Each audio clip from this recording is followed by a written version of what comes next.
കൂട്ടുകാരെ, എല്ലാവർക്കും നിജോസ് വേൾഡിൻ്റെ പുതിയൊരു വീഡിയോയിലേക്ക് സ്വാഗതം. എല്ലാവരും സുഖമായിട്ടിരിക്കുന്നെന്ന് വിശ്വസിക്കുന്നു. ഞങ്ങളിവിടെ സുഖമായിട്ടിരിക്കുകയാണ്. അപ്പോൾ എല്ലാവരും സന്തോഷത്തോടെയും ആരോഗ്യത്തോടെയും ഒക്കെ ഇരിക്കുക കേട്ടോ. ഇപ്പോൾ അത്യാവശ്യം നല്ലൊരു മഴയാണ് നമ്മുടെ കേരളത്തിൽ പെയ്തുകൊണ്ടിരിക്കുന്നത് അല്ലേ.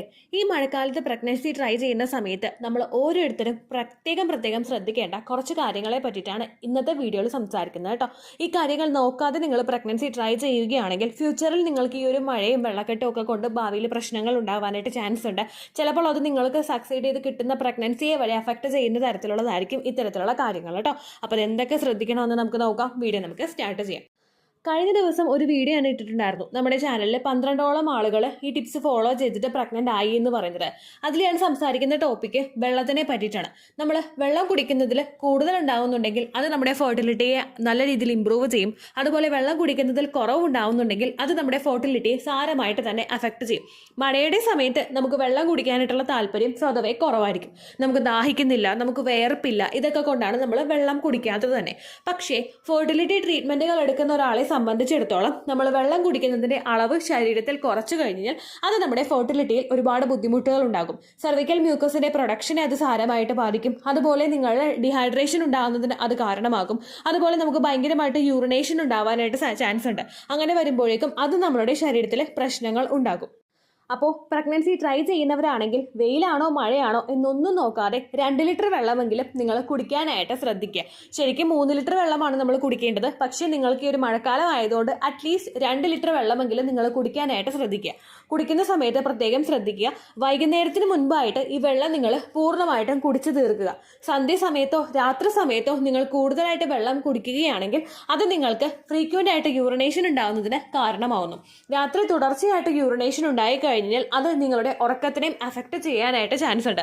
അതുപോലെ തന്നെ ഇത്തരത്തിലുള്ള ഡിസ്റ്റർബൻസ് നിങ്ങൾക്ക് വരുമ്പോഴേക്കും അതിന്റെ ഭാഗമായിട്ട് നിങ്ങൾ വെള്ളം കൂടി നിർത്താനായിട്ടും ചാൻസ് ഉണ്ട്. അത് ഒഴിവാക്കാൻ വേണ്ടിയിട്ട് ഈവനിങ് സൂര്യൻ അസ്തമിക്കുന്നതിന് മുൻപായിട്ട് തന്നെ, ഇപ്പോൾ നിങ്ങൾക്ക് കാണുന്നില്ലെങ്കിലും ഏകദേശം ഒരു 5 മണിയാവുമ്പോൾ തന്നെ നിങ്ങൾ വെള്ളം കുടിക്കുന്നതിന്റെ ആ ഒരു മുഴുവനായിട്ടും കുടിച്ച് തീർക്കാനായിട്ട് ശ്രദ്ധിക്കുക കേട്ടോ. ആ വെള്ളം കുടിക്കുന്നത് തിളപ്പിച്ച് നല്ലതുപോലെ വെട്ടിത്തിളച്ച് ആറിയ വെള്ളം മാത്രമേ നിങ്ങൾ കുടിക്കാനായിട്ട് പാടുള്ളൂ. മഴക്കാലം ആയതുകൊണ്ട് പൊല്യൂഷൻ കൂടുതലായിട്ടും വാട്ടർ പൊല്യൂഷൻ കൂടുതലായിട്ടും ഉണ്ടാകാനായിട്ട് സാധ്യതയുള്ള സമയമാണ്. അതുകൊണ്ട് തന്നെ ഇപ്പോൾ ഒരുപാട് മഞ്ഞപ്പിത്തവും മറ്റുള്ള പ്രശ്നങ്ങളും ഒക്കെ ഉണ്ടാകുന്നുണ്ട്.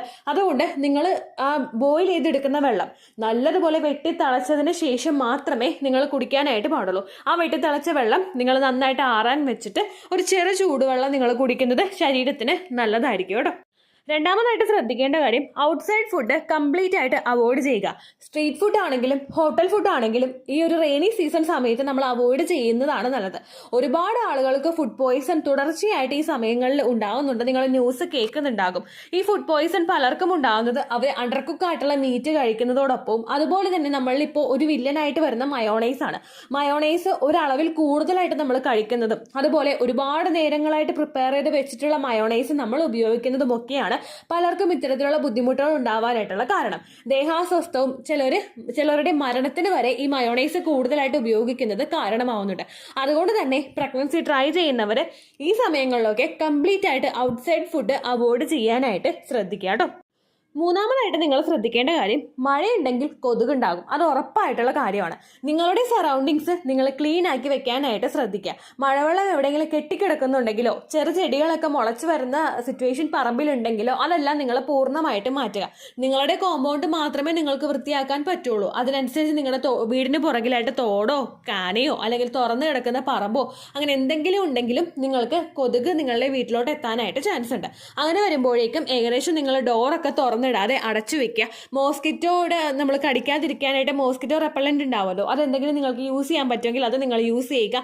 അല്ലെങ്കിൽ മറ്റേതെങ്കിലും ഇപ്പോൾ ഗുഡ് നൈറ്റ് ആണെങ്കിലോ അങ്ങനെ ഏതാണോ നിങ്ങൾക്ക് കംഫർട്ടബിൾ ആയിട്ടുള്ളത് കൊതുകിനെ കൊല്ലാൻ വേണ്ടിയിട്ട് അങ്ങനെയുള്ള കാര്യങ്ങൾ നിങ്ങൾ ഉപയോഗിക്കാനായിട്ട് ശ്രദ്ധിക്കുക കേട്ടോ. ഇത് നമ്മുടെ ടോപ്പിക്കിൽ നിന്ന് മാറിപ്പോയിട്ടുള്ള കാര്യമല്ല. നമുക്ക് ഡെങ്കു ഫീവർ മഴ സമയത്ത് ഉണ്ടാകാനായിട്ട് ചാൻസസ് വളരെ കൂടുതലാണ്. ഡെങ്കു ഫീവർ പ്രഗ്നൻ്റ് ആയിട്ടുള്ള സ്ത്രീക്കോ പ്രഗ്നൻസി ട്രൈ ചെയ്യുന്ന സ്ത്രീക്കോ ഉണ്ടാകുന്നുണ്ടെങ്കിൽ അതിൻ്റെ ശാരീരിക അസ്വസ്ഥതകൾ 1 മാസം വരെയെങ്കിലും നമുക്ക് നിലനിന്ന് പോകാനായിട്ട് ചാൻസ് ഉണ്ട്. ഈ ബുദ്ധിമുട്ടുകൾ നിങ്ങൾക്ക് കൂടി വരികയാണെങ്കിൽ അതിൻ്റെ അസ്വസ്ഥതകൾ മൂലം പ്രഗ്നൻസി ട്രൈ ചെയ്യുന്ന സമയത്തും പ്രഗ്നൻ്റ് ആയിട്ടുള്ള സ്ത്രീകൾക്ക് മറ്റുള്ള അസ്വസ്ഥതകളും ഉണ്ടാകാനായിട്ട് ചാൻസ് ഉണ്ട്. അതുകൊണ്ട് മാക്സിമം കൊതുകുകടി ഏൽക്കാതിരിക്കാൻ നിങ്ങൾ ശ്രദ്ധിക്കുക കേട്ടോ.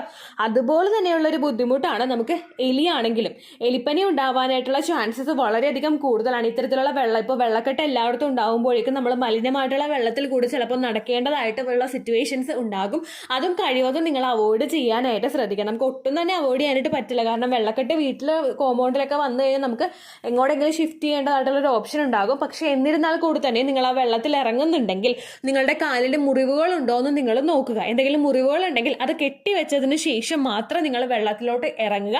അതിനുശേഷം വെള്ളത്തിൽ നിന്ന് നിങ്ങൾ കംഫർട്ടബിൾ ആയിട്ടുള്ള ഒരു പ്ലേസിലോട്ട് എത്തിക്കഴിഞ്ഞു കഴിഞ്ഞാൽ ഉടനെ തന്നെ സോപ്പ് ഉപയോഗിച്ചിട്ട് നിങ്ങൾ കാല് നല്ലതുപോലെ വൃത്തിയാക്കി കഴുകുക കേട്ടോ.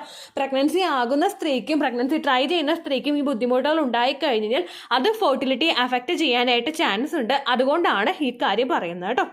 അടുത്തതായിട്ട് ശ്രദ്ധിക്കേണ്ട കാര്യം, വീടിനകത്ത് നിങ്ങൾ ചെരുപ്പ് ഉപയോഗിക്കാനായിട്ട് ശ്രദ്ധിക്കുക. ഒരുവിധം എല്ലാവരുടെയും വീടുകൾ ടൈലായിരിക്കും, അല്ലെങ്കിൽ ഇപ്പോൾ ചായം പൂശിയതാണെങ്കിലും നമുക്ക് മഴക്കാലത്ത് ആ ഫ്ലോറിൽ നമ്മൾ ചവിട്ടുമ്പോഴേക്കും തണുപ്പുണ്ടാവാനായിട്ട് ചാൻസ് കൂടുതലാണ്.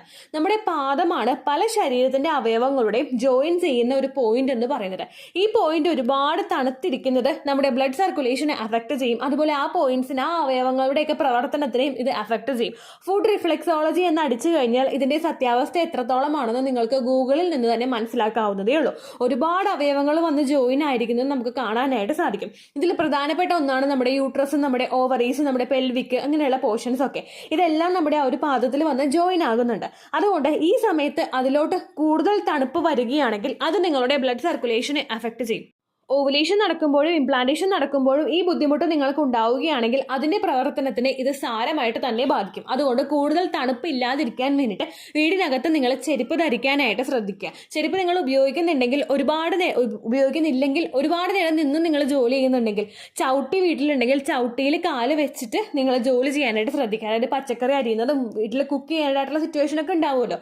അങ്ങനെയൊക്കെ വരുമ്പോഴേക്കും ഏതെങ്കിലും കട്ടി തുണി വിരിച്ചതിന് ശേഷം അതിന് മേളിൽ നിങ്ങൾ നിന്നിട്ട് ജോലി ചെയ്യാനായിട്ട് ശ്രദ്ധിക്കുക കേട്ടോ. അതുപോലെ ശ്രദ്ധിക്കേണ്ട മറ്റൊരു കാര്യമാണ്, രാത്രി കിടന്നുറങ്ങുന്ന സമയത്ത് കാലിൽ സോക്സ് ധരിക്കുക. ഈ സോക്സ് ധരിക്കുന്നത് നമ്മുടെ കാലിനെ ഒന്ന് വാമാക്കി വെക്കുന്നതിന് സഹായിക്കുന്നു. കാൽ ഒരുപാട് തണുത്ത് മരവിച്ചു പോയി കഴിഞ്ഞാൽ നേരത്തെ ഞാൻ പറഞ്ഞതുപോലെ തന്നെ അത് നിങ്ങളുടെ ബ്ലഡ് സർക്കുലേഷനെ സാരമായിട്ട് അഫക്റ്റ് ചെയ്യാനായിട്ട് ചാൻസ് ഉണ്ട് കേട്ടോ. അത് ഒഴിവാക്കാൻ വേണ്ടിയിട്ട് ഒരു കട്ടിയുള്ള സോക്സ് നിങ്ങൾ ധരിക്കുക. ഇപ്പോൾ പുതച്ച് നിങ്ങൾ കിടന്നാലും ചിലപ്പോൾ നിങ്ങൾ അങ്ങോട്ടും ഇങ്ങോട്ടും ഒന്ന് തിരിഞ്ഞു കഴിഞ്ഞാൽ ചിലപ്പോൾ നിങ്ങൾക്ക് പുതപ്പ് കാലിൽ നിന്ന് മാറിപ്പോകാനായിട്ട് ചാൻസ് ഉണ്ട്. പക്ഷേ സോക്സ് ആണെങ്കിൽ നിങ്ങളിപ്പോൾ ഫാൻ ഇടാണ്ടാണ് കിടക്കുന്നതെങ്കിൽ കൂടി തന്നെയും കാലിനെ ഒന്ന് വാമാക്കി വെക്കുന്നതിന് വേണ്ടിയിട്ട് അത് സഹായിക്കും കേട്ടോ. ഒരുപാട് ആളുകൾക്ക് പ്രഗ്നന്റ് ആകാനായിട്ട് അത് സപ്പോർട്ട് ചെയ്തിട്ടുണ്ട്. ഒരുപാട് ആളുകൾ കാലിൽ സോക്സ് ധരിച്ച് കിടന്നിട്ട് ആ ടിപ്സ് ഒക്കെ ഫോളോ ചെയ്തിട്ട് പ്രഗ്നന്റ് ആയിട്ടുള്ളവരുണ്ട് കേട്ടോ. അതുകൊണ്ട് ഇക്കാര്യം നിങ്ങൾ മസ്റ്റ് ആയിട്ട് ശ്രദ്ധിക്കുക.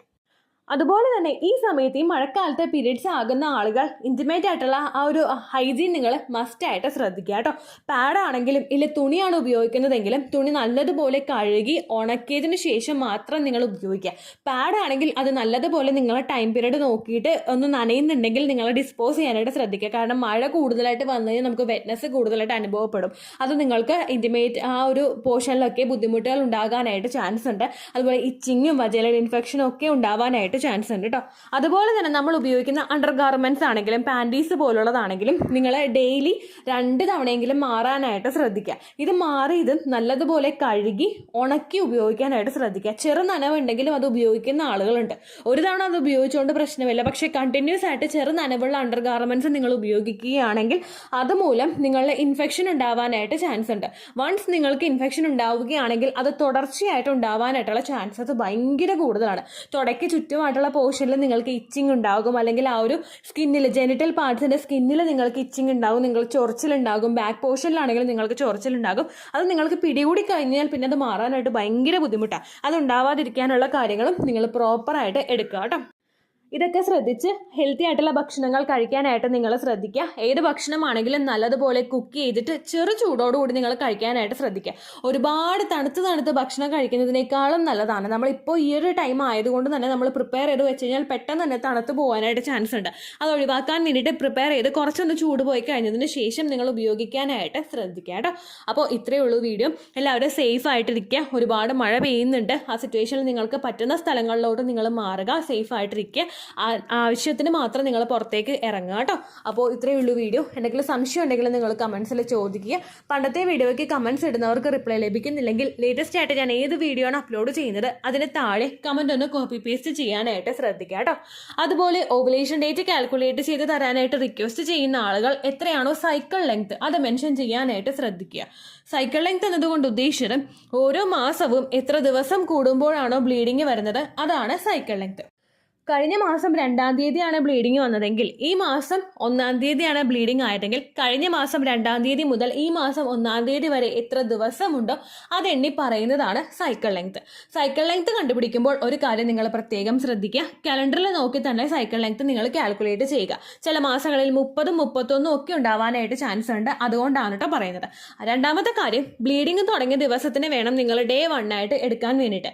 ചില ആളുകൾക്ക് ചെറിയ സ്പോട്ടിംഗ് ഉണ്ടാവാറുണ്ട്. ലെഫ്റ്റ് ഓവർ ബ്ലഡ് പോകുന്ന സിറ്റുവേഷനിലാണ് ഇത് സംഭവിക്കുന്നത്. സ്പോട്ടിംഗ് തുടങ്ങിയ ദിവസത്തിനെ നിങ്ങൾ ഡേ 1 ആയിട്ട് എടുക്കേണ്ട ആവശ്യമില്ല. എപ്പോഴാണോ ബ്ലീഡിംഗ് ഉണ്ടായി തുടങ്ങിയത് അതിനെ മാത്രം നിങ്ങൾ ഡേ 1 മുതൽ എണ്ണി തുടങ്ങിയാൽ മതിയായിരിക്കും കേട്ടോ.